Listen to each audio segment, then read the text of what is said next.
Close brace. For JavaScript developers, by JavaScript developers. Guys, we need to talk seriously about something. Getting tested. No, not you. I mean your code. It needs tests run against it in order to more easily detect bugs, flaws, and other issues. You may have heard of this approach before, whether it's running unit tests against existing code, or even practicing full test-driven development, or TDD, in which you write your tests first before writing a single line of code.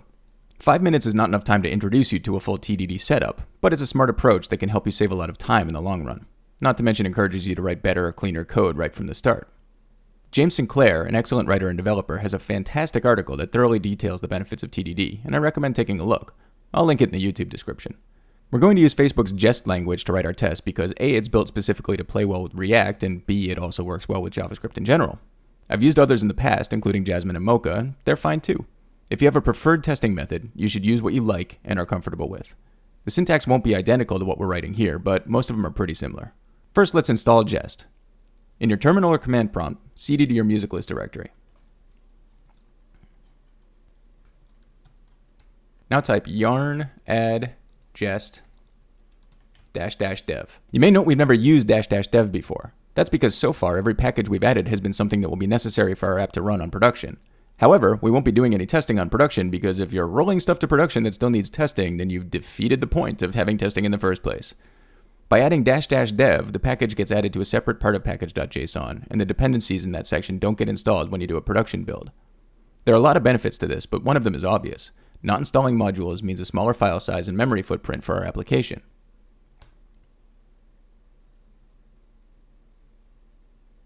Alright, we have Jest, which means we can write tests for our JavaScript code. But we're also going to need to be able to test HTTP responses. Basically, is our API actually responding correctly? So we'll need something to help with that. We're going to use a module called supertest, which plays well with Jest and most other testing suites to help out there. Type the following. Yarn add supertest --dev. Okay, cool. We're going to write a simple API routine that gets all users and returns the results as JSON. Then we're going to test and make sure it works. Actually, in the spirit of TDD, we'll write the test first and then write the routine to make it passed, just so you can see how that goes. The problem? We don't have any users. Right now, our database is as bare as old Mother Hubbard's cupboard. Let's finish out this tutorial by getting our first user in there, you. Then in the next tutorial, we'll write our test and our code. Make sure MongoDB is running. You can always refer to 5-Minute React 6 installing MongoDB for help with this step. And then in a separate terminal window, type Mongo. Hit enter. That'll start up the MongoDB command line client. Now we want to make sure we're using the right database, so type use music list. Hit enter. Now we're going to create a user. Note that here, for the moment, we're going to store the password in plain text. This is a terrible, bad, horrible idea. We will be implementing a full hashing system shortly, and at that time we will replace this password with an encrypted hash. In fact, the plain text password will immediately cease to work once we've built that system. Right now we need some example data to test against, which is the only reason we're doing it this way. I want to repeat, do not store your users' passwords in plain text. Ever. Alright, type the following. db.users.insert username administrator password. Make sure to add the quotes.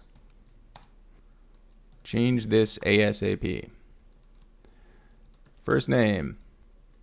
Your first name. I'm using Christopher because that's my first name. Last name. Again, I'm using my actual last name. You should use yours. Hit enter and you should get the following in return. Write result and inserted 1. But let's just check and make sure by typing db.users.find.pretty. Yep, that returns our single user object.